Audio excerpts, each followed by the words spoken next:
Welcome back, everybody. Welcome to the very long overdue second episode of the podcast Metamorphosis.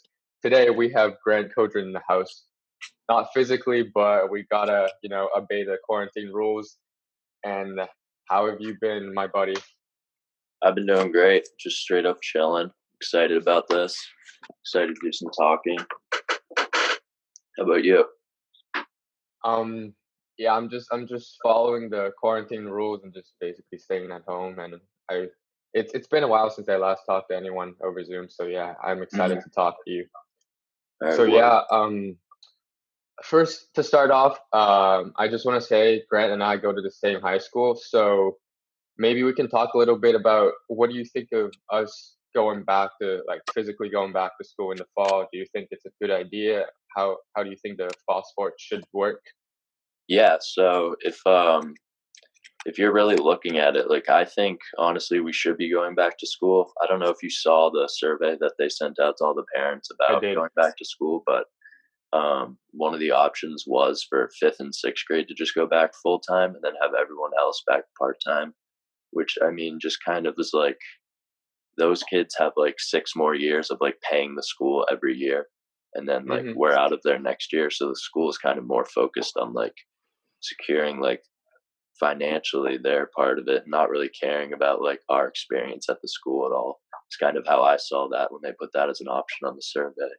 And then you also have the cases, I think it was like 60 or something students and teachers total in Massachusetts tested positive. Could have been 60 or 64 tested positive. So we're going to hold back everybody from going to school for something that is only going to kill probably like 0.001% of the population. I don't know. What do you think about all that? I think we should be going back full time. Yeah, I think so. Just to clarify, I think that so they sent us the survey. I'm pretty sure there's three different options, right? Yeah, there were three. That was one of them. One of them was full time. One of them was um, part time, and then one of them was that one. I'm pretty sure. See, like they were like really sneaky about it. Like the one I chose or my mom chose, like it was like we understand that we're gonna pay full tuition. However, we think Hmm. it's the best for our kids is Yeah, not like physical. And I was just like laughing at it because they had to pay the put the full tuition thing in. And I really think, yeah, I think you raised a good point. And for me, I think we're gonna partially go back to school, I think it doesn't make any sense because if we're just all gonna physically go back on campus, then let's just go back on campus. Like quarantine, it works only when people are not around each other, and just wearing a mask and having like half the class size, I don't think that. I think that just totally defeats the purpose of like hmm, social distancing. So if the school really decides that we can partially go back on campus, then I think just everything should go back to be the same as before.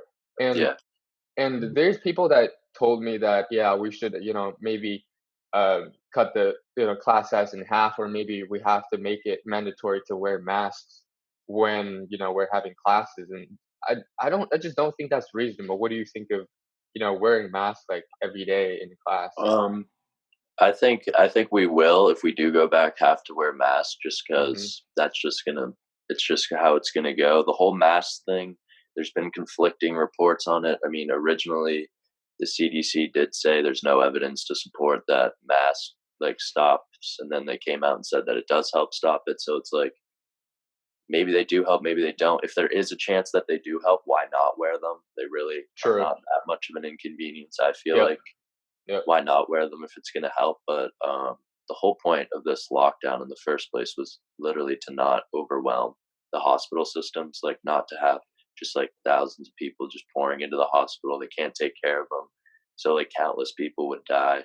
You saw that happen in other places like Italy and like places in China where people just got like overrun with the amount of sick people, and that's why people died. The people who are going to get the disease were always going to get the disease. And the people who were going to die from the disease, even with the very best medical care, are going to die from the disease. There isn't time to wait for a cure, which isn't even in the foreseeable future.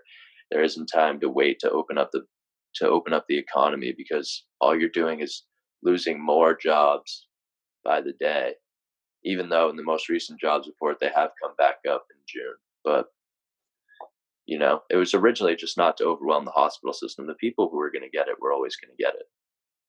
Yeah, I absolutely agree. I think I saw this stat the other day that says if you're under the age of 25, you have a bigger chance of like drowning than actually Hmm. dying from the disease.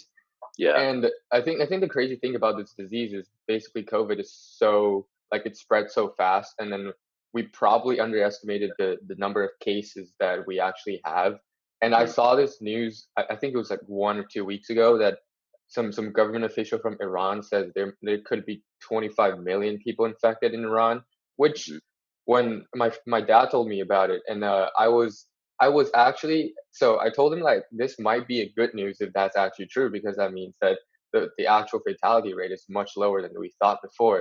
Yeah. So yeah, maybe we just have to. Um, I mean, our quarantine just kind of totally failed, and Hmm. there's so many in Texas. I believe there was one day that we had 14,000 cases like Yeah. in one single day, and I just think it's getting out of control.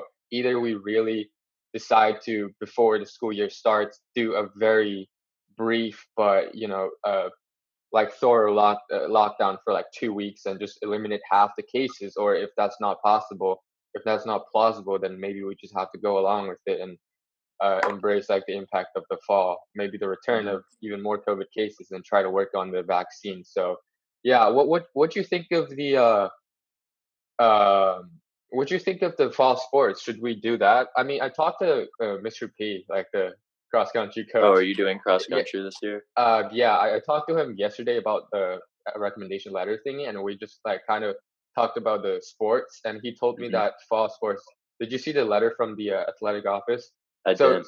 But yeah, so basically he told me that all the meets are canceled, so there's going to be no ISL competition, that's for sure. oh, okay. Yeah, And I did know and that. yeah, and the practices he still doesn't know like what it's going to be like. I mean, yeah, what do you think of like sport? Because right now I'm playing some golf tournaments by myself. Like those things, most of the golf tournaments are not canceled. I Yeah. believe that's because, I mean, it makes sense, right? You can probably social distance when you're playing golf. So Yeah. so what do you think Like of the the only sports thing that on TV.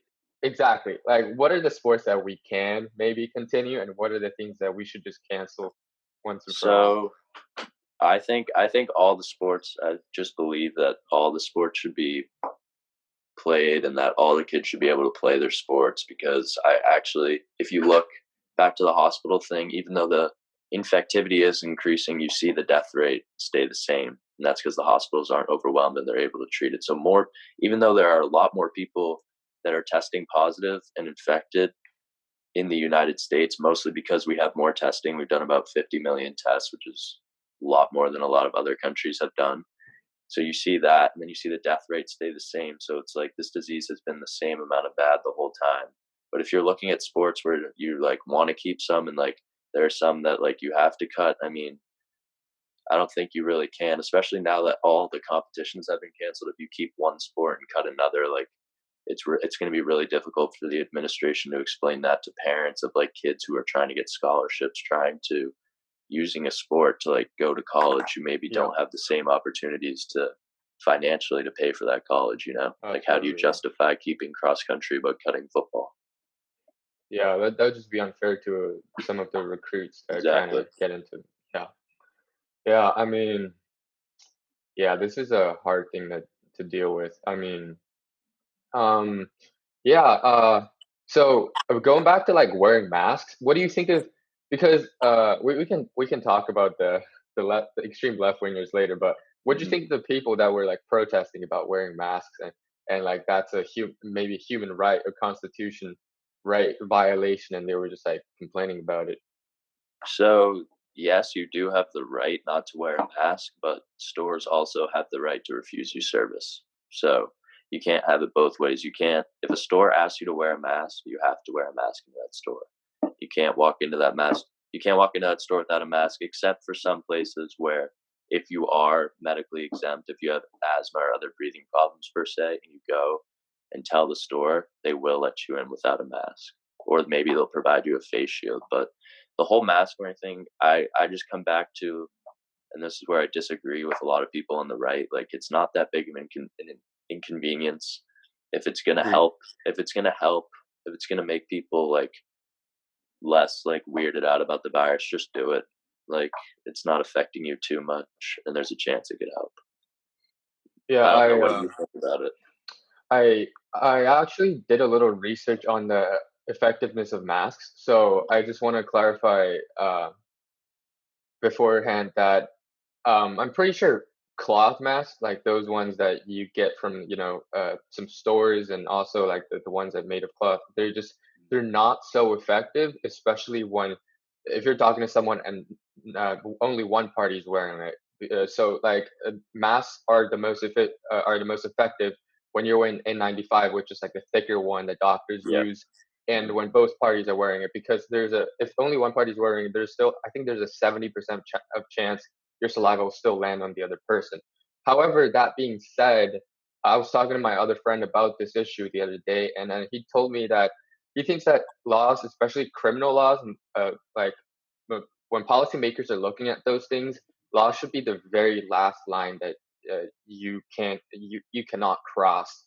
That's like that defines your like the fundamentals of like a person's morality. So a lot of Mhm. things, for example, profanity, like it would be really disrespectful for you to say like use profanity to other people, and especially in public. And if you think it's a sensitive area, you just don't call people like very bad words. But we're not going to have laws. We're probably not going to have laws implemented to tell you what words not to say. But those are just Exactly. like, yeah, common courtesy, and we should just like try to follow it, because when you're endangering other people, you're also increasing your chance of getting it, right? Mhm.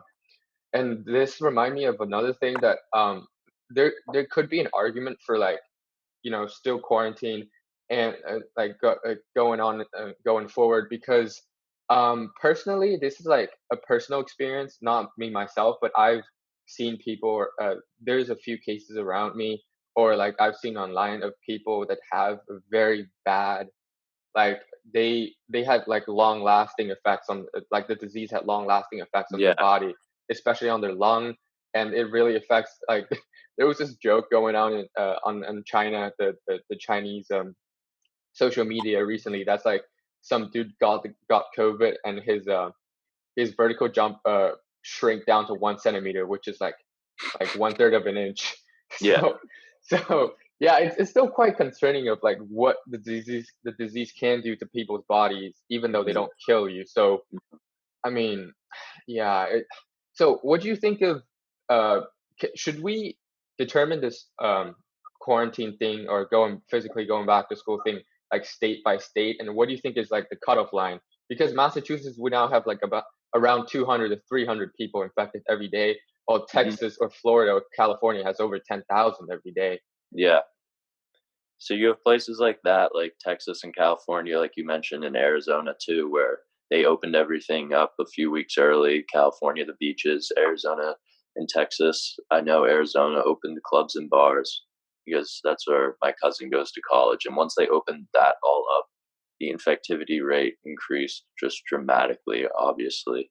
And but you also can go back all the way to the beginning of the disease, where in China and in Asia, you have a totally different strain of the disease. When it came to Europe, it became highly infectious, like way more Hmm. infectious, but less deadly. And that's the strain that came to America. And that's the strain that's here. The one in China was a lot more deadly, but less infectious.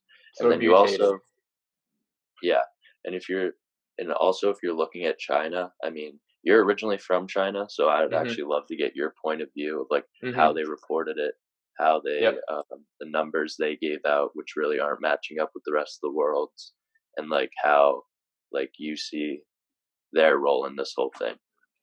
Yeah. What do you think about I'd love to get into this. So basically, I mean, I lived in China for 15 years, so I'm pretty, I know pretty well about the CCP, the Chinese Communist Party, and how they that? do things. So I would say that I have no proof, but I think the number could be uh 99%. I'm 99% sure that the number is like shrink. Like it's not the actual number, Mhm.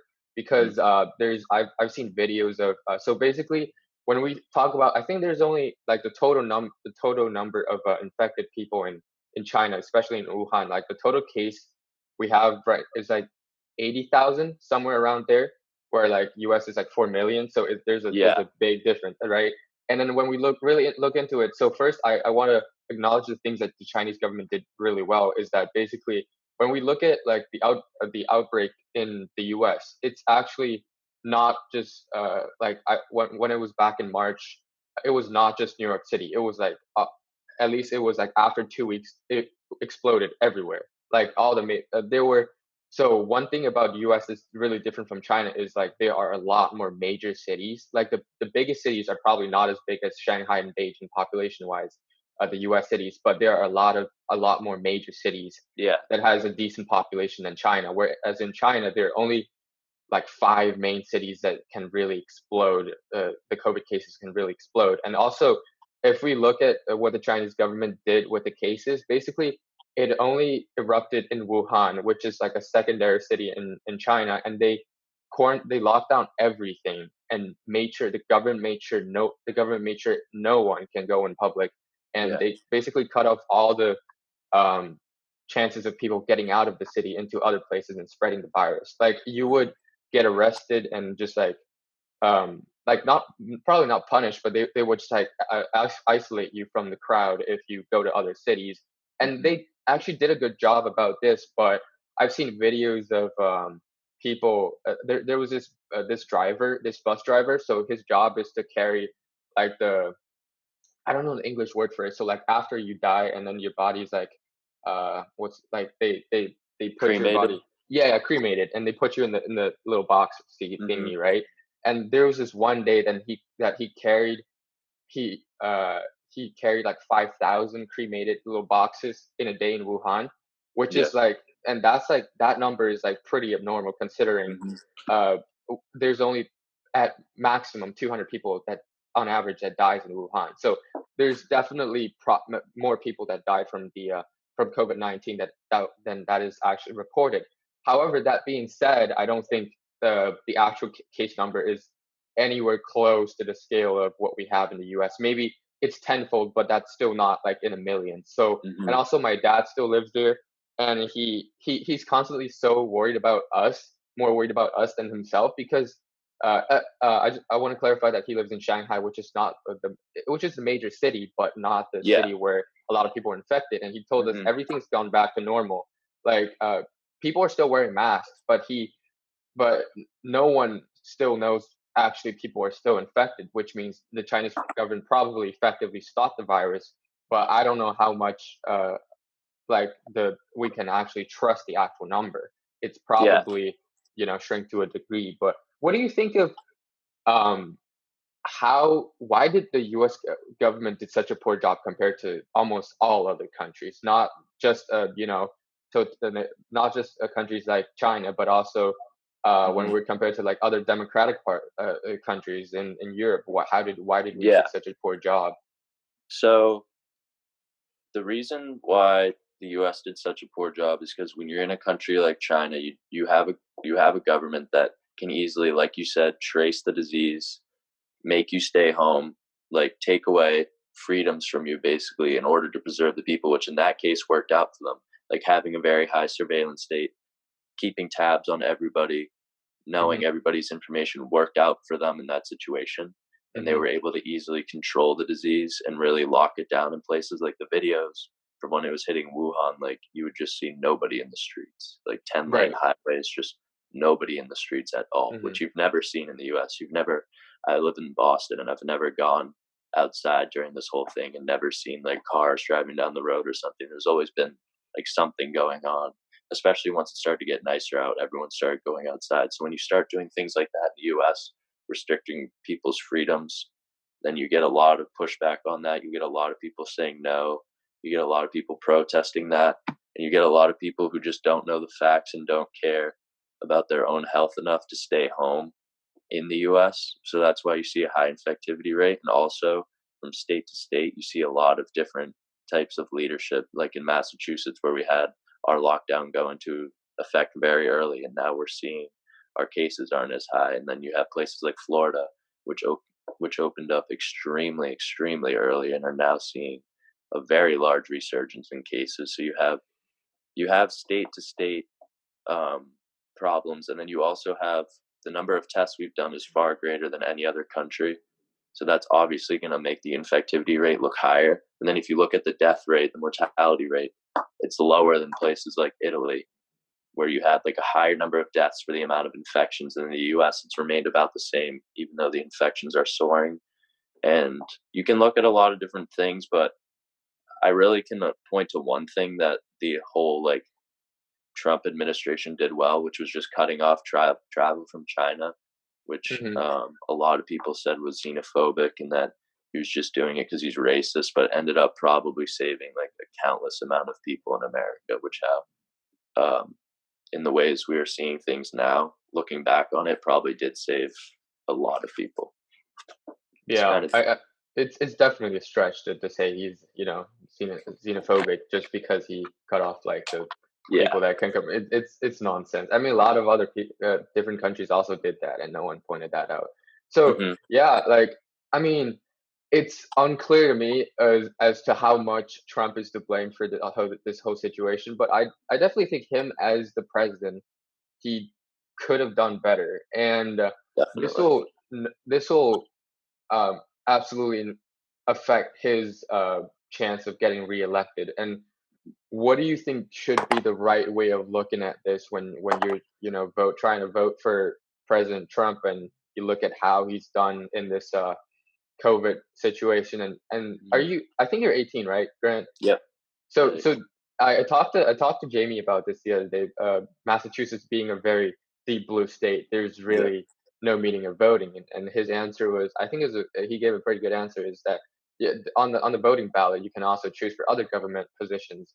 Yeah. However, Exactly. that's still when you really think about it, I mean, yeah, but president is still like the thing that you really care about, and Mhm. Biden. I mean, I might consider myself a moderate conservative, but I really don't like those big words that categorize everything, like everybody with everything, Mhm. because I can maybe have more agreement on the conservative side, but I can still share a lot of opinions with liberals, and that's just not really helping when everybody, what's your political view, and I'll just tell you one word and you just assume everything about me, which that's not what politics is about. But yeah, so what do you think of the election situation, and what do you think? How do you think we should look at Trump and what he's done? So through the whole pandemic, obviously Mhm. he has not handled it the best, and I honestly would not look at that pandemic and vote based on that pandemic because that's not something that's going to happen in the next 4 years. Most likely, we will not have another something like that happen for hopefully a very long time. So when you look at the things he can do to help the country rebuild from that, it's a lot better than Joe Biden. When you just look at the jobs numbers before COVID, and even now, as I mentioned, coming back into June, the unemployment rate is down from I think 16% to 14%, and just through 1 month since. And now you have a bunch of jobs coming back. You have Trump, who created some of the lowest unemployment numbers for everybody in the country when before COVID hit. So if you're really looking to vote for somebody that's going to help you, and most people do this, they do vote by economy because most people aren't really Right. concerned with his policy on China per se, or like what he's doing for like social justice or whatever. They're mostly focused on how is my way of life doing? Am I making money? Am I happy right now? Am I able to make the decisions I want to make? And I think a lot of people can see Trump and see that he can create a lot of opportunities for Americans rather than Joe Biden, who is more of a globalist and um, kind of just mumbling his way through the process. We'll see how the first debate goes. I think it's going to be bad for Biden though once I, he I has the I just cannot see a scenario where Biden wins. I just see Trump like crushing Joe Biden. Like I watched a compilation of Joe Biden's dementia the other day, and it was like so bad. yeah, it's not good. I mean, they're going to try to I do believe we're going to see them try to get out of him having to debate Trump in some Yeah. way, either make demands that Trump has to follow, like, oh, you have to do this, you're like violating human rights, like you have to do this before I'll even give you a platform or step on the stage with you. And honestly, they should just Joe Biden was not the right pick for them. And you can tell that the Democrat Party really needs somebody to step up as like a leader, somebody who hasn't been there for as long as Joe Biden has, or Hillary Clinton, or like Chuck Schumer and Nancy Pelosi, people who like just don't have not been able to get it done really so far. And you had Obama, but that was really just because cause and effect from the previous elections, and then you Mm. had and also you're not going to have a black president if the country is racist, but you can get into that later. And so then, yeah. So you don't want a Democrat who's been there for that long. You need somebody new. I thought Andrew Yang would have honestly been their best bet if I was going to pick somebody who was competing in that Democratic primary but the Democratic voters voted for Joe Biden, and that just kind of like shows who they are. You have the far left, you have the socialists who voted for Bernie and were really Yeah. upset. And that's the most vocal part of the left, obviously. And they're obviously really upset that they have to vote for Biden too. And most of the Democrats who voted for Biden were just like have just been Democrats. They've just throughout their life they voted Democrat. Their parents voted Democrat, so they see Joe Biden, they see the safest choice, they see the guy who they knew as Barack Obama's vice president, and that's who they voted for, and that's who they want to run. And now there's kind of all these things coming up with his mental health, where it's really just going to be whoever is vice president is probably going to take over within the first year or 2 years that he's president if he wins. Yeah. If you really look at it, I was super disappointed about the Democratic Party's choice. I mean, not just because not because I want like the Democratic candidate to win, but also if Hmm. you like if the best you can come up with is Joe Biden, then Trump will probably like before this pandemic thing hit. I don't see Trump has any worry about getting reelected, right? And it's just not putting much pressure on him. And also, yeah, I think the point you gave was pretty good. That people, all the candidates, like uh, I can get into Andrew Yang for later, but like all the candidates that the Democratic Party had, the big ones that had a chance to win the primary, they were all just old people, like people Exactly. 78, 79, 80 years old with a long political career that has like not done very much, especially Joe Biden. Like people has pointed out that he's not done anything like for the minority groups for the last 40 something years of his political career. And Hmm. actually, I looked up, I googled like the age of presidents that got elected when they got elected, and the oldest I believe was 73. I think the oldest is Trump, and the second oldest was like 3 4 years younger than him. So if Joe Biden actually Yeah. got elected, he would be by far the oldest president to ever get elected, which is Mhm. and considering his mental health issues, I think right now it's pretty obvious to people that he's got something going on with his mind, and Mhm. I mean there are also people calling him out as to being not progressive enough, like the people on the left, and it's Mhm. pretty funny to me. Like he's always trying to balance all the plates of like the people that can vote Exactly. for him, and it's just a mess. Like I feel like the Democratic Party, the way they looked at this thing is like they were trying to navigate the safest option that can get the most votes, and this Mhm. could have had the opposite of effect on it because if we really look at Joe Biden's policy, he doesn't have one. He's just like, are you gonna vote for that guy? He's like, are you really gonna vote for that racist orange person?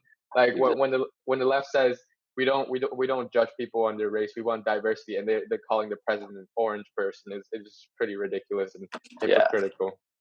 No, Yeah. the only when you look at the left, the only racist legislation in America is affirmative action. That's the only racist legislation on the books that discriminates against other people because you actually have a group of Chinese students suing Harvard because of this. Because Harvard lets in more people like Hispanic people and Black people, even though some Asian people or white people may have done better on their grades and on their SATs and just overall in the application process. Hmm. They get looked over, even though the Asian kid might be is just like a poor kid living in a one bedroom apartment just as disadvantaged as like the other kid applying for the scholarship, but he doesn't get it because of affirmative action, even though he may have done better. So, I mean, it's all really about fairness, and the left doesn't care about fairness. They just care about people's feelings and like playing on their emotions, especially. And then you that ties into the whole immigration thing, where the main argument I have against illegal immigration is yes, I can look at a family trying to get across the border and be like, yes, I can see it from their point of view. They want opportunity. They want a better life for their kids. Obviously, I can be in their shoes and be like, yes, I would want the same thing. But it's all about fairness. You have somebody in the exact same situation in like Bolivia or the Philippines or Iran who's been waiting 10 years to get into this country, and you shouldn't just be able to get in just because of your location. You know, it's all about fairness, but they don't really care about that. Yeah. I can address both things you talked about. One being the affirmative action. I'd love to talk to you about this. I mean, Yeah, being Asian myself, I know I've been observing this thing for a long time. I believe the lawsuit was it 2017 or 2018 that a bunch of Asian people, I I think know that. there was one from a poor Asian student who Hmm. was suing Harvard, and then there's another from a group of Chinese students I know. I think there were two Hmm. separate ones. The Yeah. first one I know was in like 2016, 2017. It was an ongoing process, and it didn't really change anything, at least uh, for what I'm seeing right now. And also, I can see backlash, I can see like pushback, and also I can see like because of the movement that this could be even more skewed. Like they could give more after the 2020 events. I can see them giving more, you know, space for or like number of people, the uh, for like more minorities to get into college, and then punishing indirectly like the white people or some Asian candidates that might have a higher performance chance, but they just want to like have the superficial skin color diversity on their college campuses. Which is, I was thinking about this yesterday, and what it doesn't make sense to me at all as when people are talking about diversity of skin color, because I watched this video about a year ago. I want to share with you guys. It's basically, so I can put the link down below. So basically, it was a video of a I forgot the exact details of it, but basically there was this black. So 20 years ago, there was this black infant that was abandoned in China, and local Chinese family adopted him. He was in Beijing, so the family was a Beijingese family. For those of you who don't know, Beijing is the capital of China, and after 20 years, so people made a documentary about him, his life in China. And because for as for a Chinese person, even as for me, that I've been in like multiple countries, I've lived in multiple countries, and I speak two languages. It's still pretty rare to see a foreigner, to see a white or black person to speak Hmm. fluent Chinese. It's Yeah, pretty funny to see sometimes for us, because China is more of a like a one race country. Like very homogenous. Yeah, yes, exactly. It's predominantly Han, 94% to be exact, and the Asian population in China is probably 99.9%, and you just yeah. don't see a lot of foreigners speaking fluent Chinese. And then there was this clip of this black person I mean raised in China, but not born in China. He's probably born in the U.S. I forgot how they proved it, but he was adopted in China, and then he was around 20 years old, and there was this clip of him struggling trying to learn English with some other Chinese kids in Beijing. And after the class, he actually complained to his parents, the people who adopted him, the parents, that he wants to give up on English, and because English is way too hard and he will never learn it. And he was saying it in such a thick Beijingese accent. It's like really funny for me, because Mhm. it can be stereotypical and prejudiced of me to think of it, to look at it that way, but it's just this combination is just pretty like it's just really rare. And afterwards, I sat down and I thought about it. Why was I so surprised that a black person is like fluent in Chinese and has a thick Beijingese accent and doesn't speak English and is struggling with speaking English like all other Chinese people that are speaking English are? It's because it's it's just a skin color. It's just the amount of melatonin in your body. It has nothing to do with your culture. It has nothing to do with your first language. It has nothing to do with your personal identity. And having that as a superficial factor of whether you get into a college or not is absolutely Yeah. nonsense. And I just want to point out that the reason why me and Grant connected on Instagram and we wanted to do this podcast was because I shared Instagram story about how there's only 2%, like only 2% of professors on Harvard campuses that are conservative. And I'm not saying that we should push an agenda saying that, oh, we need 50% of conservative professors and we need Yeah. 50% of liberal professors. That would be really unrealistic, and that would just be like very similar to us pushing affirmative action. So if I push that, then it would just be hypocritical of me. But I Hmm. still think, shouldn't we be looking into why there are only 2%, or maybe for some schools there's 0% of conservative or right wing professors, and there's all those liberal professors, because they're actually the one giving out knowledge to people. And shouldn't we be trying to diversify their points of view instead of focusing on the skin color thing? And so my question to you is, how can we um help get rid of this very last thing that is extremely blatantly racist and hurting a lot of people, even not just like the so-called white people that other white supremacists that people want to punish, but also maybe some other minorities that are working hard and trying to get into college and cannot because of this thing that gives certain space for certain people. That is Yeah. the definition of racism. How do you think we can go towards that and try to get rid of this very last extremely racist thing in our country, in my Yeah, opinion? so I'll start off with like the universities, kind of what you were talking about, what I first DM'd you about how foreign countries like China, like Saudi Arabia, have a vested interest in how the young people in America see the world, because America as a country is the most influential, most powerful country in the world. And you can Yeah. just see that through the military. You can obviously argue all day about who would win in a war, like US or China, US or Russia, even though you can do that all day, but the US like influentially around the world has the most influence just through Yes. media, just through the export of culture, which we have the greatest of. But going back to the institutions, they have a vested interest in controlling those institutions and the way the people in those institutions think. And that started around the 1980s. They started donating large sums of money to these high institutions like Harvard, like Princeton, like Yale, and they want to see liberal socialist professors teaching the kids at those institutions, the smartest kids in America and from around the world. They want those professors influencing those kids with those globalist socialist ideas, so that when they grow up and they become the most powerful people in America, which they will, because most of the time the people who do go to the best colleges do end up having the best jobs, the most control over corporations, and even government jobs, high elected positions. Um, you get those people who are now grown up with the degrees from Harvard and the degrees from Yale, but they're all leftists, they're all socialists, and they're the ones now in charge of the change. So when they grow up, these countries can now further push their agenda with America to make it more globalist, and they have an interest in keeping the kids controlled and thinking the same way that they do. So the way you can fix that is it's all on the responsibility of the student. By the time you go to college, you're an adult. You're an adult by the time you go to college. You should be able to do your own research, make your own opinion. If you're following what your professor says as gospel, then you probably shouldn't be at Harvard or Yale. You probably shouldn't be at Harvard or Yale, because you should probably be doing some research on your own. And I do think most of those kids are smart enough to do the research on their own, and they just choose not to do a lot of the times because it's what their friends do. It's just easier to go along with the Yes. crowd than to disagree with somebody on a point and just get called racist.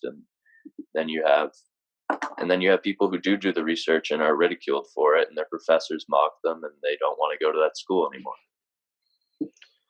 Yeah, that's how I look at it, and that also ties into the immigration thing that you talked about earlier. It's Hmm. it's all about nowadays for a lot of the, at least the most prestige college campuses. It's all about protecting the people's feelings, protecting, you know, preventing you from potentially getting offended when, like, a lot of times you see those. I don't want to say they are all social justice warriors, but a lot of people that are standing up for others, like you're making him or her upset when you don't even know what him or her think about. Like, it's Hmm. just your opinion that you think that opposing views would just make other people uncomfortable.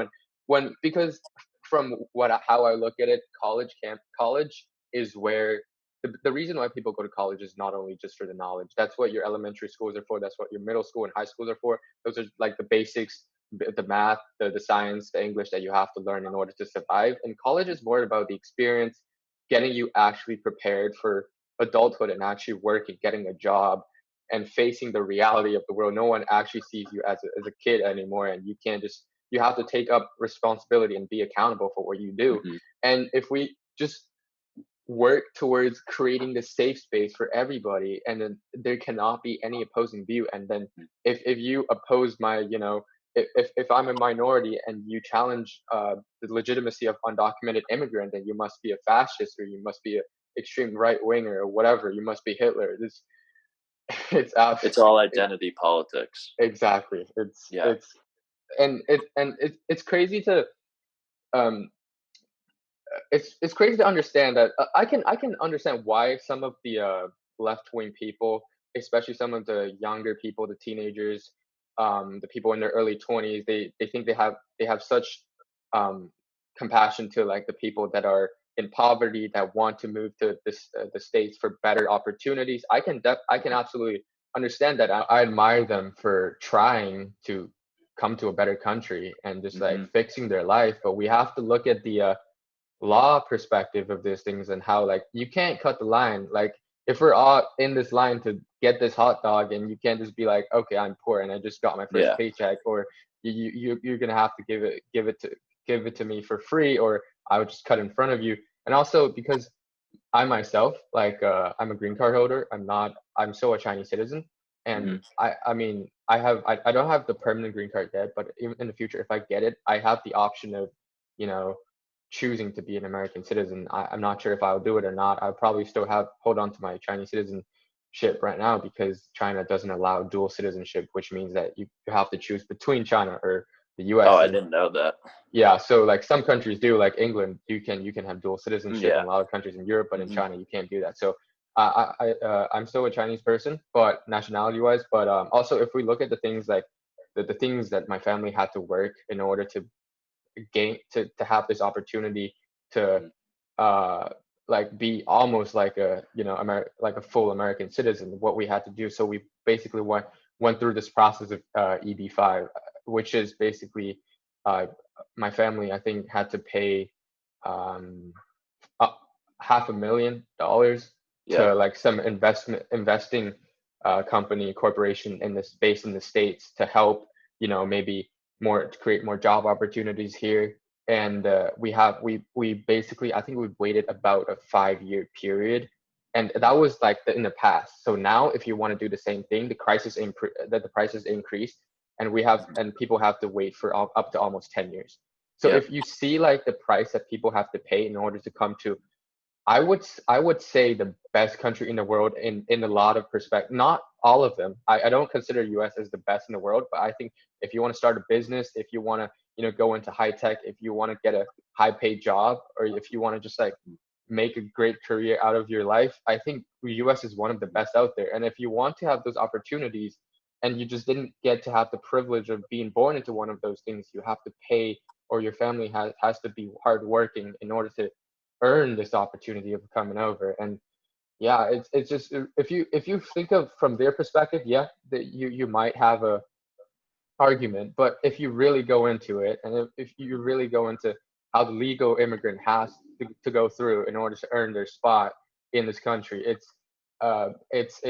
inconceivable to still support, people cutting the line. And Mhm. going back to the campus topic, those two things you can address, both address if you want. Going back to the campus topic, I just think people, and that's one of the reasons why young people are so attracted to the left, and Mhm. those what I would call like idealistic way of thinking.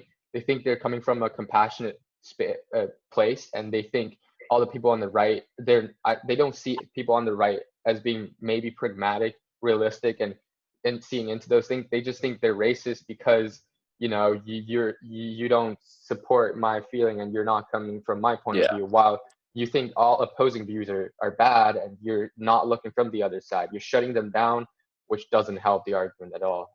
That's what I Mhm. think about it. No, exactly. Yeah, exactly. Like a family like yours that had to wait, that had to pay, that is doing something for the American economy, creating jobs, and then you come here and you're going to school and I don't know if your mom's working, but your dad is working in China. You Mhm. guys came here the right way. You did it fairly. And there are people who wait 10 years and don't have the same opportunity to just try to run across a border. And I mean, that's not the only reason. Fairness is, when I make that argument, fairness is what I usually bring up, because it's what people can understand, the best. They're like, oh yeah, that makes sense. Like, you have the exact same person in the exact same situation, but they just don't geographically have the same opportunity. Like, it's not really fair. And that's how a lot of people get it when I explain to them. And you also have 10,000 people being trafficked across the southern border every year. I mean, it's not Yeah. just about border security to keep people out, it's about border security to keep people safe, stopping fentanyl and heroin from just pouring in to the United States, which is having a huge problem with that, which is really kind of being covered up by this whole COVID thing at the moment, actually. A lot of problems that we do have that aren't COVID, that may even be bigger than COVID, which do kill more people than COVID, we're not focusing on. So the big thing is like trafficking, guns, and then the fairness is what I always bring up when I'm talking about border control and why we need a secure border, and why. And when you think about it, the wall is the best way to do that. When you're thinking about it, there really isn't another way to secure the border as well than with a wall. And honestly, I do support that. At first, I didn't, and then I thought about the whole fairness thing. Honestly, really changed my perspective, and then I started doing research into it and how people come across the border. And like you were saying, Democrats like playing people's feelings, especially young people, which is why you have so many young people who feel like they have to fight for other people who are oppressed when they don't even know what real oppression is. And that all stems back from just like this lie that the Republicans and Democrats just like flipped parties back after the Civil Rights Act, which just isn't true. In the Before the Civil War, you had a largely Republican North and a Democratic South. Yeah. After the Civil War, you saw more. As early as 1928, you saw majority um, Republican wins in the South.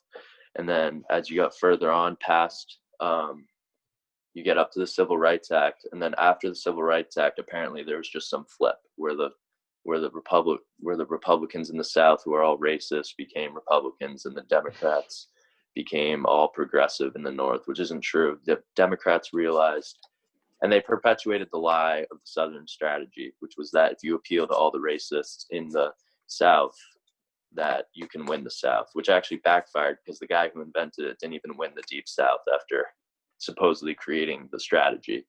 But yeah, the South wasn't even majority Republican until 1994, which is 30 years after the Yep. Civil Rights Act. So you have people still believing that lie, that the Republican Party is always against them, when it's the Democrat Party that came in after the Civil Rights Act and offered the black people in the inner cities all this free stuff, married the women to the welfare system. So now, back in the 1990s, early 1990s, you had about 25% of black families were single parent households. Now you're looking at almost 70% of all black 70%. Yeah. families are single parent households, and that's another major problem. Which, if you don't have a father in the home, especially, you grow up with kids with no order, no discipline, and that can be seen across all races. Just majority, it's what's happening in the black community right now. And it's because they incentivized not having a father in the house. You would get more money from the welfare state if you didn't have a father in the house. The second thing they did is they deindustrialized the cities by moving all the factory jobs to different countries. And then the people who couldn't afford to move to the suburbs, which are mostly African American people, because they were the poor people before Jim Crow and everything was revoked. So then once all those jobs got taken away, they're just stuck there. And now they don't have any opportunities to get businesses. You have redlining, which prevented them from getting loans, prevented them from buying things and able to move up in the world. And you have people perpetuating this idea that it was Republicans, when in fact it was Democrats who imposed all those things. And then you have Trump coming in, doing the Criminal Reform Act, lowest unemployment for African Americans ever. I think it was about 5.5% before the pandemic, which was the lowest it had ever been, and it was remaining steady at that.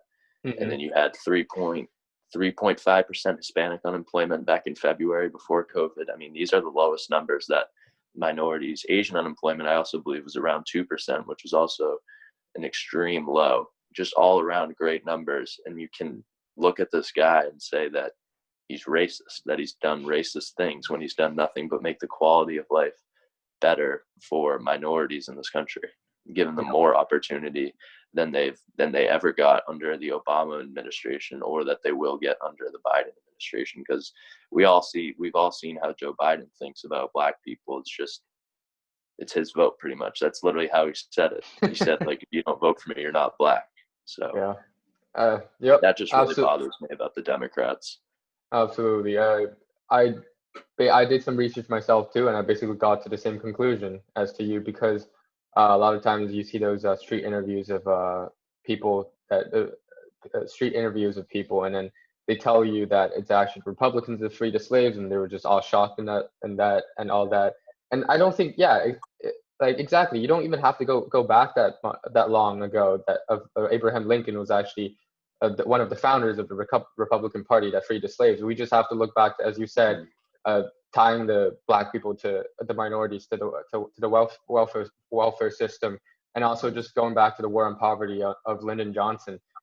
Some people that actually understand how the the reason why the black people are in such an awkward position after the civil rights movement was because of the war on poverty that made it so easy for people to escape their responsibility of being a parent, of being a father, and just like the rate of children born out of wedlock are just like skyrocketed over the years. And then Lyndon Johnson was a Democrat. He was a Democrat, and people don't realize that because on the surface, when a lot of people were supporting him, they thought, oh, this must be good because a government gives out all those subsidies to people, to single mothers, and that must be a great thing because in poor communities, single motherhood might be, you know, more than other communities. However, that's just further hurting the community. Like a lot of times, it's actually a lot of what the progressive views comes down to. They only see the very superficial thing. They only see like the subsidies, the even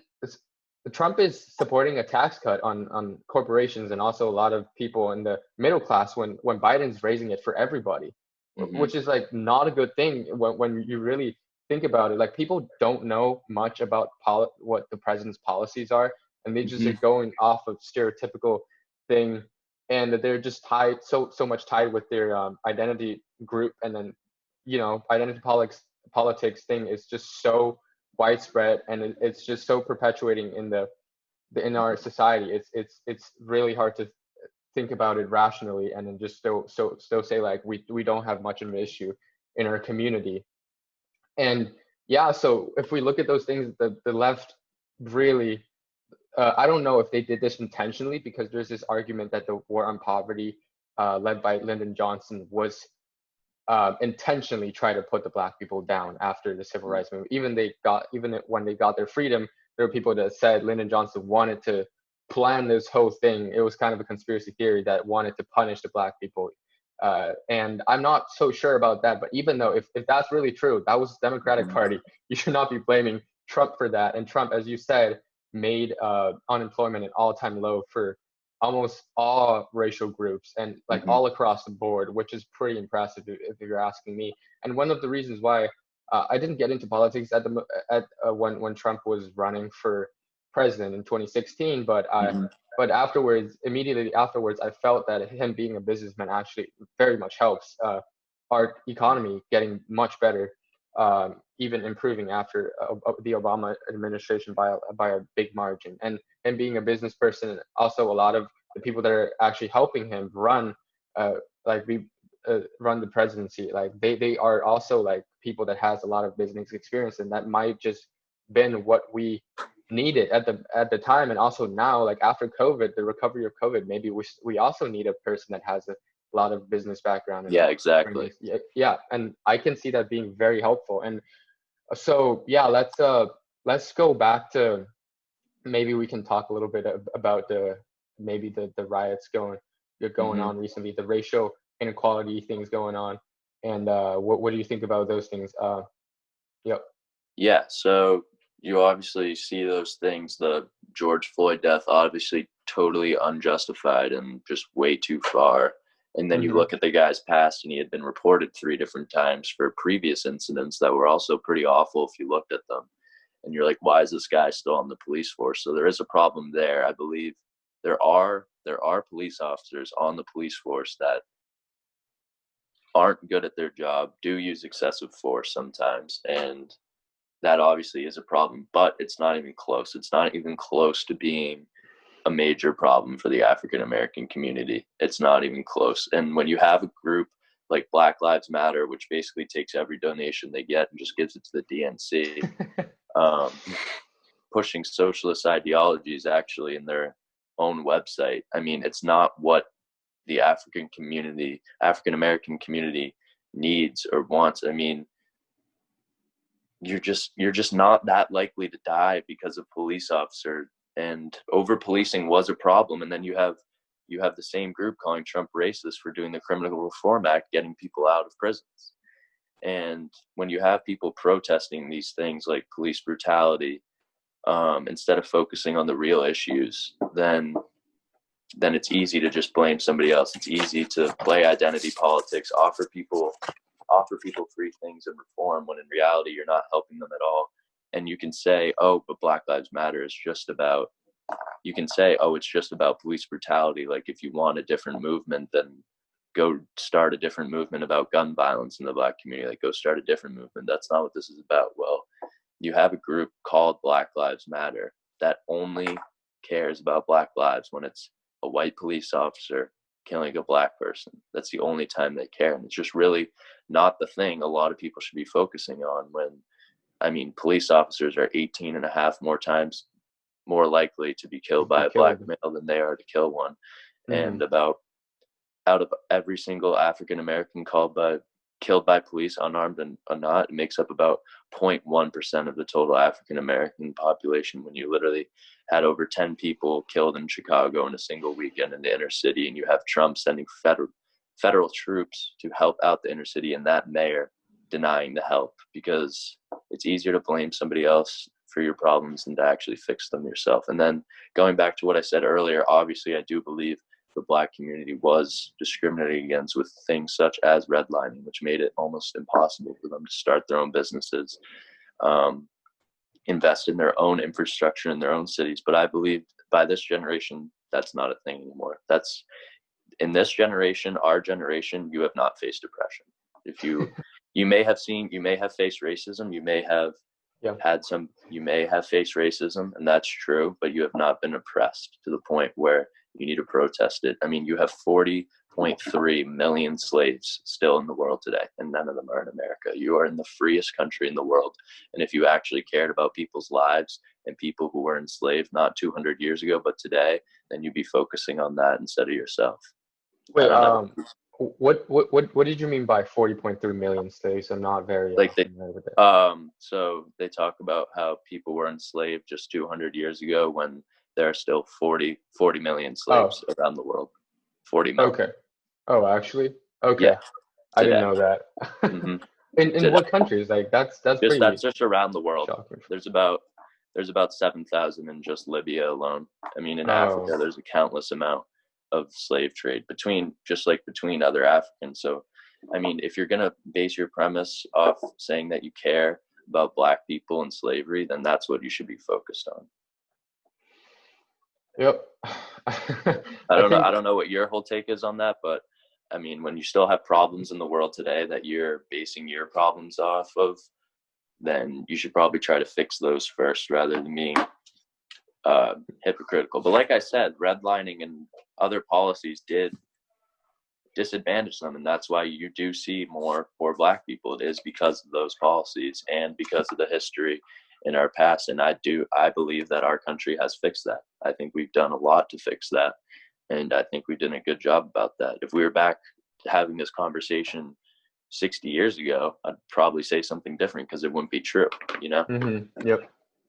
Yeah, like if you look at the things that we are talking about, I truly believe it really boils down to a lot of people not recognizing the rights we have. They're taking it for granted. Like Mhm. how many people in the world can you say that we can have just the type of conversations we're having right now? It's like and the right to protest, and they're just think, okay, this is like they almost give me a sense of feeling that they think that everywhere around the world, if you go to Ghana, if you go to, those some African countries, that you can still get away. And if you get brutally beat by a police, anyone would care. Like those Yeah. places, you still have totalitarianism regimes and dictatorships, and then they don't look at those things, and they just look at. I Mhm. mean, I'm not saying George Floyd's death is by any means trivial, but there's not, for me, I don't see enough evidence of really proving that there's still such a huge, um, Mhm. racial prejudice of policing against against the Black community, or even Hispanic community. I mean, it could be true. I'm not sure, but Mhm. if we really look at the things, like I saw this Instagram story from, I think he's one of our mutual friends, and I'm not going to say his name without his permission, but I saw his story. There was a story about uh, this Instagram post is there's a video on top. So this video was there's this white person. He was on the ground, um, at least as far as I can tell. He was on the ground with his hands on the floor, and then there was this police officer at the other end of the hallway holding a automatic weapon at him and telling him to put his hands up and then try not to do anything. And the police officer was yelling at the person like very loudly. I think that was very unnecessary, and Mhm. I don't know if the person has a carried weapon or not, but it was Mhm. the person on the floor was sobbing and was crying, and then Mhm. he obeyed the police officer's order, and he held his hands up, like, and you can see he was really struggling, and the police officer told him to crawl towards him, and then but with his hands up, which makes no sense to me. Yeah. And then the white person started crawling, and then halfway through, the person, I don't know what happened to him, but one of his hands reached down to his pants. And in the comment section, people were saying that he was trying to pull up his pants, and because his pants was falling down. Um, because his pants was falling down when he was crawling.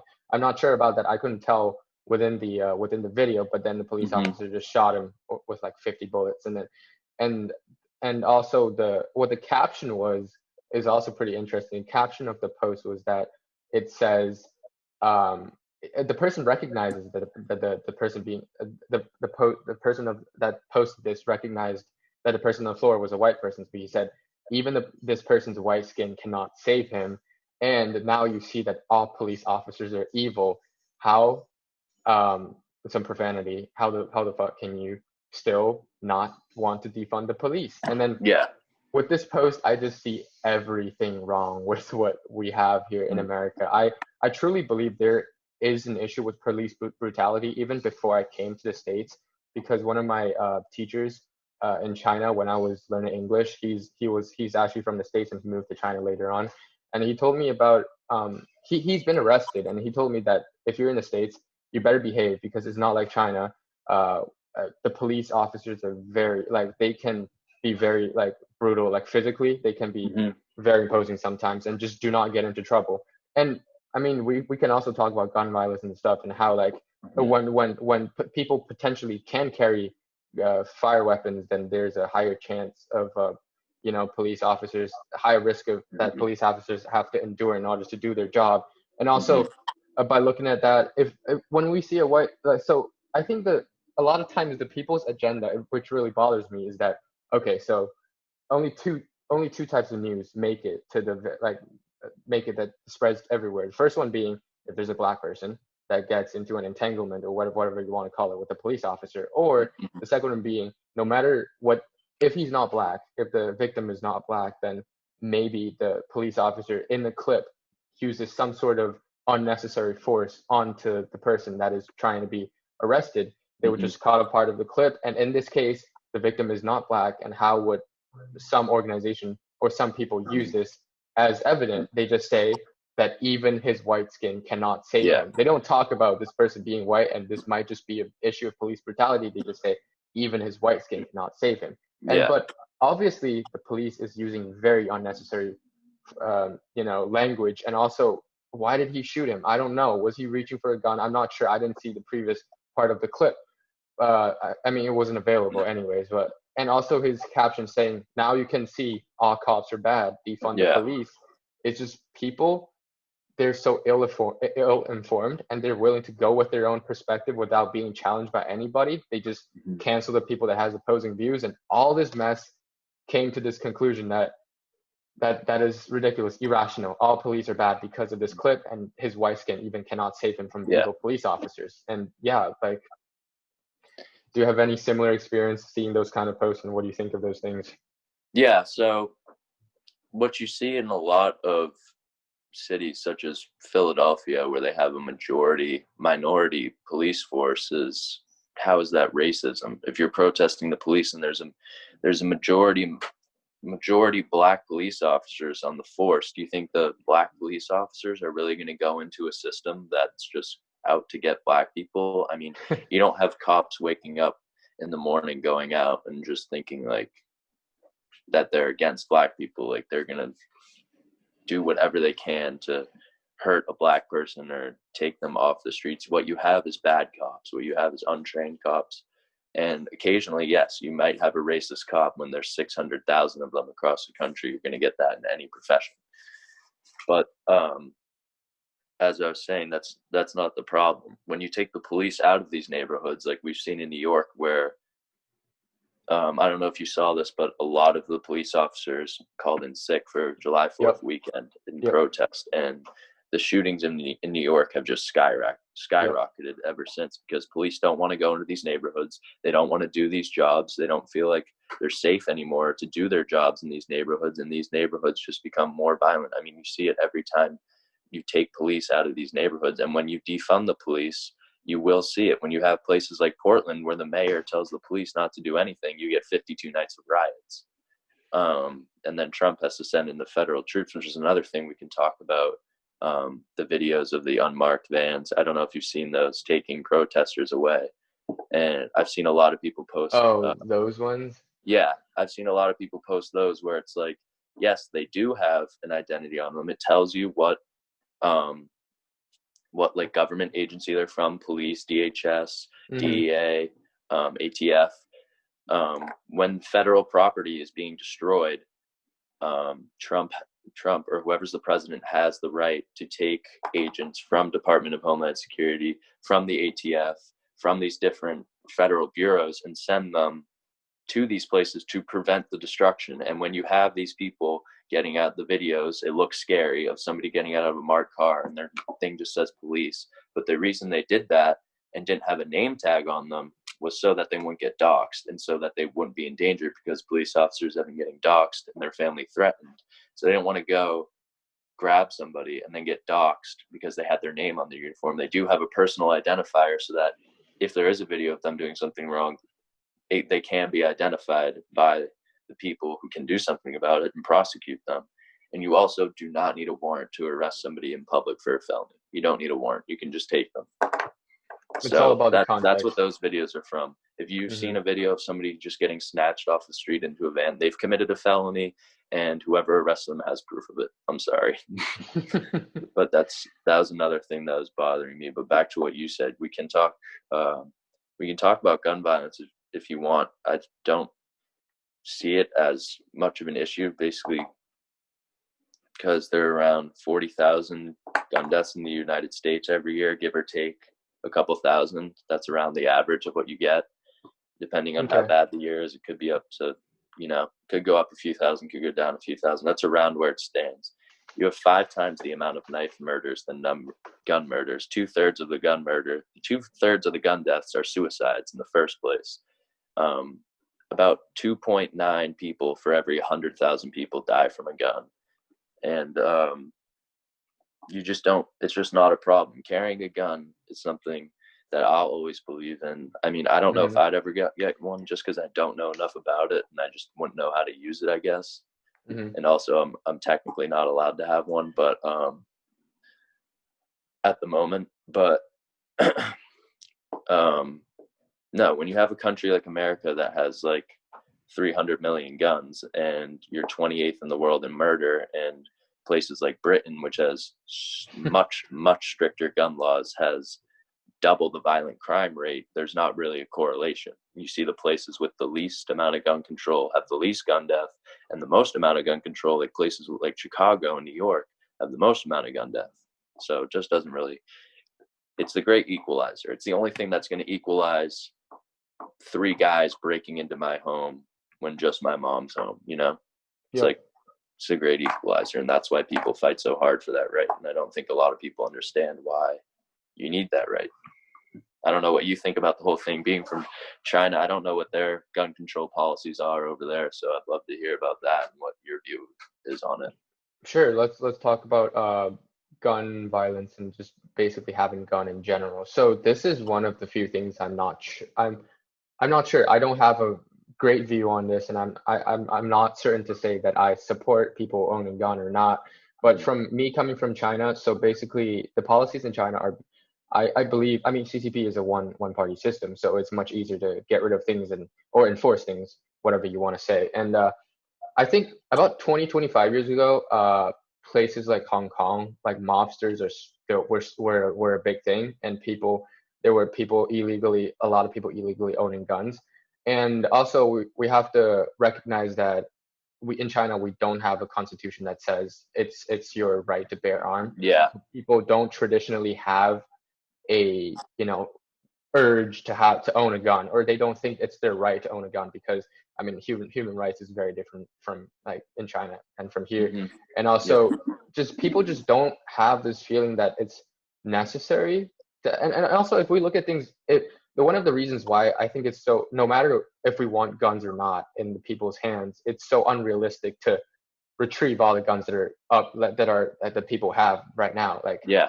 America, honestly, obviously has the most guns in the world. Do we like have Yep. half of the, total There are more guns? Like guns than people in America. yeah. There's like 400 million guns in the U.S. and Yeah. it's just pretty unrealistic to, if we want to, we can't just be like New Zealand when there was a mass shooting that happened in New Zealand, and the president or prime minister, whatever you want to call it, like in New Zealand decided, oh, okay, we're gonna get rid of all the guns, or I'm not sure what exactly happened, but you can also see there also, although the aftermath of that was good, during that process, the Mhm. crime rate skyrocketed, and then Exactly. it's pretty crazy. But really, if you think about it, like from my personal view, of course, I I still want the people that um, are qualified. If they really want a rifle, then Hmm. or weapon, they can have one. But Hmm. when we see there's so many guns like in the society, it really makes sometimes makes people's lives harder, especially for the police officers if they're going to a relatively chaotic community and they know that potentially the person that we're trying to arrest has a fire weapon. Like if you see in China, um, if you see in China, a lot of times police officers don't carry guns because they know that Yeah. no one has guns. Like I've never seen it's first of all, it's absolutely illegal to have any sorts of fire weapon in China. Like the most you can have is like a knife or something, and you can't even have a little rifle. I mean, like a tiny gun, you can have that. So when police officers are on their duty, they don't have to, take that risk. And maybe Yeah. if they have a taser or something, they can probably out like power Hmm. 99% of the people that are getting Yeah. arrested. And while in the US, you don't know what might be behind that door, and it could be Hmm. concerning sometimes. So yeah, I think in some way maybe it's obviously better. I don't think they're actually, I mean, we can all agree on there are not that many, qualified people. Uh, if we look at the actual number, 400 million guns, I don't think those guns are all in the hands of the most qualified people to have fire weapons. Hmm. And we should do something about this and just try as much to eliminate maybe the where the black market, where the like illegal Yeah.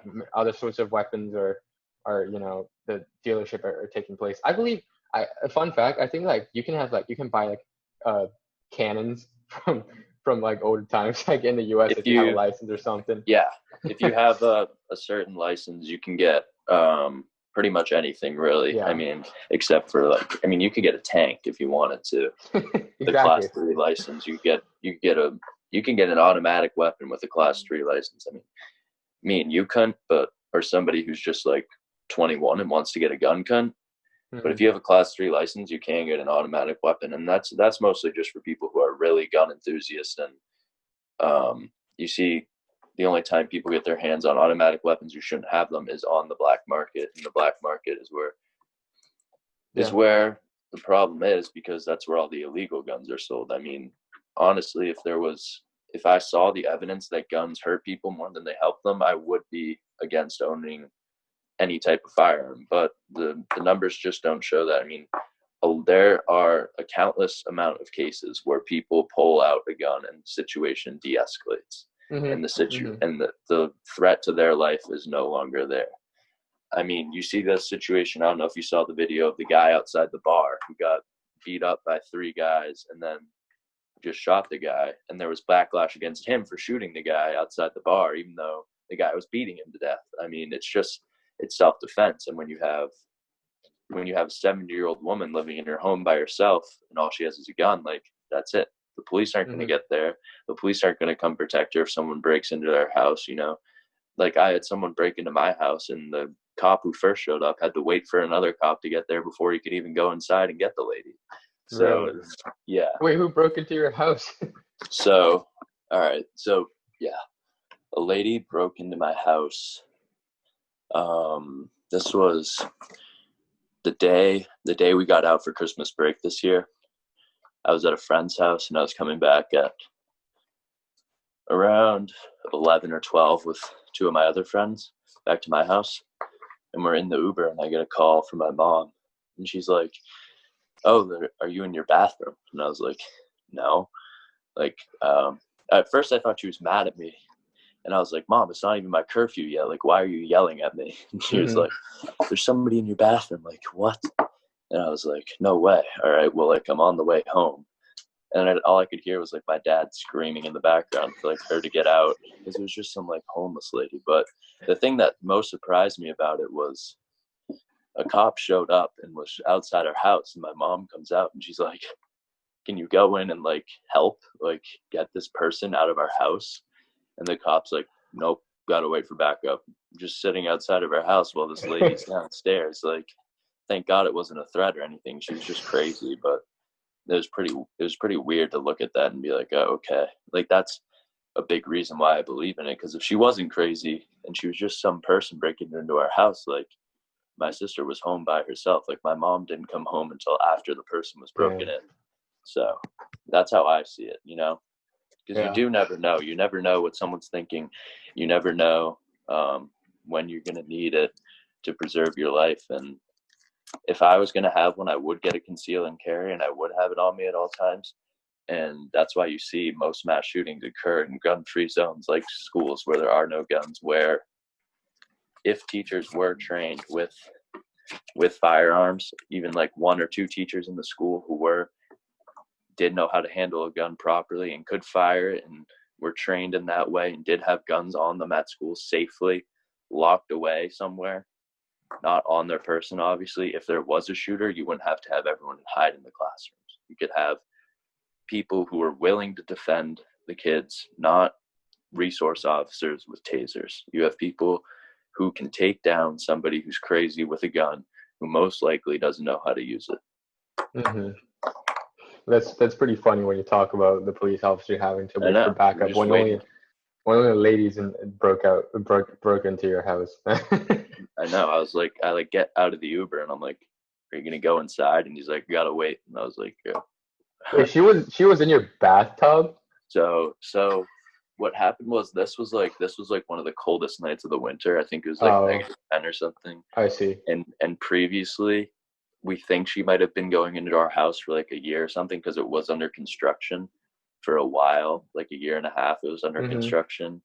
So she could have easily been getting into that bottom floor. And then once she got in, I think she realized that my bathroom floor was heated and just started taking a nap on my bathroom floor. I mean, she went all over my bottom floor, like where my room is and stuff. Like, I was finding like her stuff like a month later. It was gross. No, my room smelled like piss for 2 weeks. It was so gross. It smelled pretty scary to think about.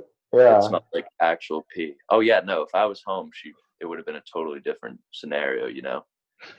Because that's just my floor. It would have just been me there. I mean, it probably wouldn't have ended well for her, but would have been a way more interesting story. Damn.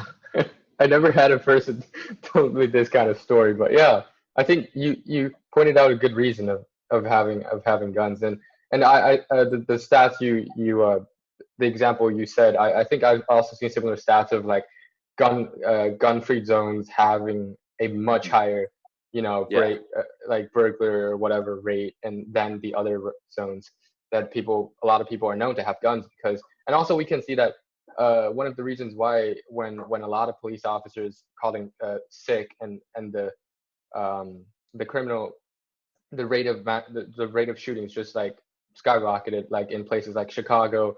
I believe in the Father's Day weekend, there were like 112 shootings or something. That's like the highest we've mhm. ever seen, and it's like It's more than crazy. it's absolutely crazy. And it's not because like it's not necessarily because police are not there to arrest people. It's Mhm. because criminals know that there are no police anymore and they just want to come out and commit crimes. Yeah, It's exactly. so yeah, people have to realize this. It's not you can't just defund the police. Yeah, another argument against it is the people who commit violent crimes with guns are going to commit violent crimes No if you matter take what. away the guns. Yeah, Even if you got rid of all the guns in America and nobody had a gun, not even the bad guys who wanted to keep their guns, those people are still gonna commit violent felonies. And the only difference is now the guy whose gun you taken away can't defend himself against the guy with the knife. That's the only difference now. The people who are committing violent crimes are still going to commit violent crimes. They're just not going to use a gun. They're going to use a knife. They're going to use something else just as deadly, pretty much. The only difference is now somebody can't defend themselves. And that's why I'm so in favor of it.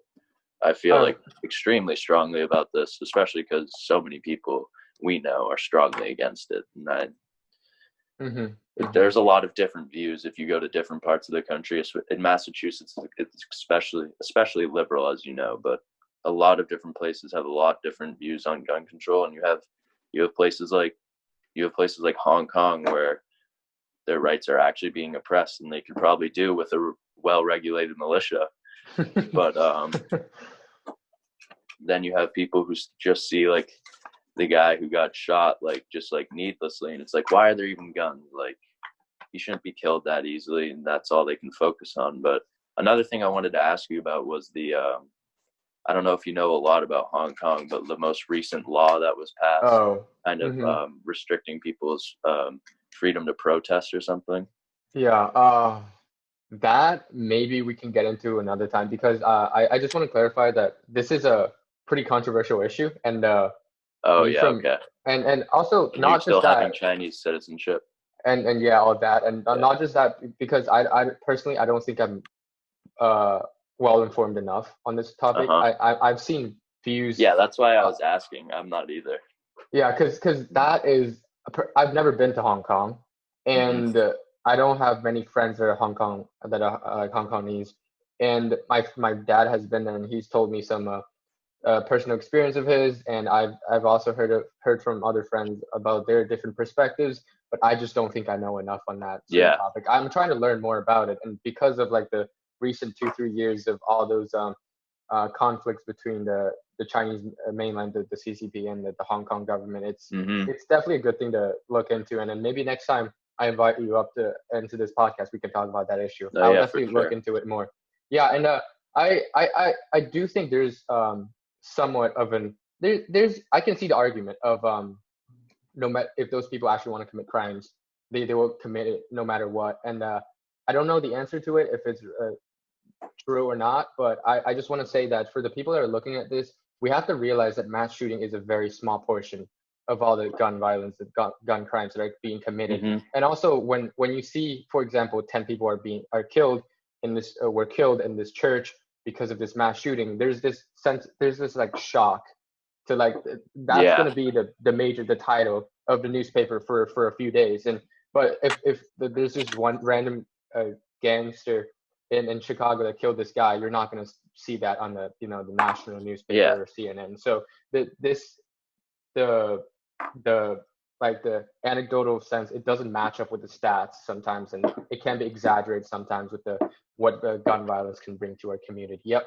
And Hmm. I think we'll just wrap this up soon. And there are like one or two things I want to lastly get into is Yeah. that what do you think of the incarceration like I do think we have a big incarceration Yeah, problem, and you talked about earlier about the what Trump did for the to try to to try to cut down the incarcerated population. I'm not very aware of that policy, yeah. and also what do you think of reparation for So, minorities? his policy was basically for nonviolent criminal offenders, especially with cases where the punishment may have been, a little bit more for the crime. Especially, I'm a big believer in, if you're in jail in America for a marijuana offense, you should not be in jail, Hmm. because you have people, even if it's illegal in your state, you have people 2 states over making hundreds, literally hundreds of millions of dollars off the same thing that you're in jail for. So that's a big part of prison reform that I want to see. And it's also, his act also helps a lot, gives a lot of opportunities to people once they're out of prison.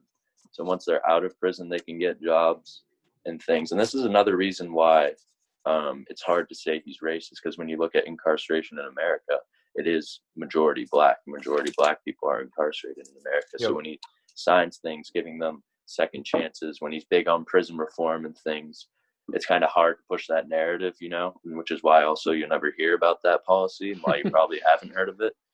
Um, but yeah, to just like wrap that up, he's pretty much. Wait, what did you want to wrap it up with again? Uh, Kind of went off on a tangent. what do you think about the reparation, the narrative of having we should have some sort of reparation, no matter if it's like Um, fiscal or like to the black community or whatnot. What do you think of that? so reparations is, it's tough. It's kind of what the Democrats have been trying to give to them for the past 50 years, and it Yeah. really hasn't worked out. Giving people free stuff always runs out. I can give you, it's like the old saying, you could either give a man a fish or teach a man to fish, like, which Right. is better? Right. And you have Trump, who offers people, like I was saying, opportunities to build themselves up and start their own businesses. And then you have these protests against oppression and against inequality that burn down these same businesses in the same communities that are trying to build themselves up. Yeah, So it's when frustrating. you're looking at reparations, I don't think they should be done in a financial way, like at all. Like, you shouldn't just give people, like, say, like a check for that amount of Hmm. money, but offering Hmm. people in these situations more opportunities to access better things like education, having school choice, being able to choose where your child goes to school to get them the best education possible, is also a big thing. And that's like a form of reparations I see working best, just opportunities for people to further sustain themselves, because giving people free stuff doesn't last, and it makes them reliant on a system that gives them the bare minimum. So I don't know what your position is on that. Um, Going back to what you said, so people, what I can see people can take your point of view and like link it back to affirmative action because you've said that we should give more, no matter if minority or people that are just Hmm. basically underprivileged, we should try to give them as much higher education as possible if they're willing to Yeah. learn those stuff. And people would say, oh, isn't affirmative action just doing the exact same thing, giving people more opportunities? So yeah, people get confused. That so when I'm talking about school choice, I mean where you choose to send your kid to public school. So I'm in favor of having charter schools, having places where you can choose to go to school, not just like, oh, you're born like in this shitty school district, like that's where you're gonna go to school and tough luck, like this Hmm. place Hmm. stinks. Oh, you want to go somewhere else and better yourself? Well, this is where you live, so this is where you're going to school. So that's a big thing I believe in. I don't believe that where you live should determine where you go to school. I think you should have choice in that, especially if you want to better yourself. That doesn't mean that I believe that there should be more educational chances given to those people, especially at higher levels, like at private institutions such as college. If you do have school choice when you're younger, then you won't need affirmative action when you get to college. Affirmative action was all about fixing the bias that was in place all the way up until college, because you had kids going to better schools in better communities, getting to choose where they go to school in some cases, like private schools. And then in turn, they're getting into better universities. So then you say, oh, well, why are they getting into better universities? Like, we need to fix that. Instead of looking at the problem, which was the schools that prepared them for that university, you try to fix the problem by just letting some people, not just evening out the groups without Right. addressing it, addressing the system that educated them, addressing the system that made them have lower test scores, made them have lower grades, because they didn't get to choose where they go to school, because most Democrat-run cities are in favor of the teachers union, and the teachers union doesn't want school choice. So Mm-hmm. that's what you see a lot of. You see a lot of not trying to fix the problem where it started, but just trying to make it like even, like, I want equality of opportunity, not equality of outcome. Of outcome. That's basically what Exactly. I'm saying. Mm-hmm. So yeah, just start them young, get them prepared, the people that want to be educated prepared for a Yeah. higher level of education, and Get- have a meritocracy as we've had for the past few hundred years, that the people that are willing to work hard become more successful than others and get paid well, not socialism. Okay. Exactly. Thank you, Grant. Thank you for being Yeah. here. All right. Oh yeah, it was fun.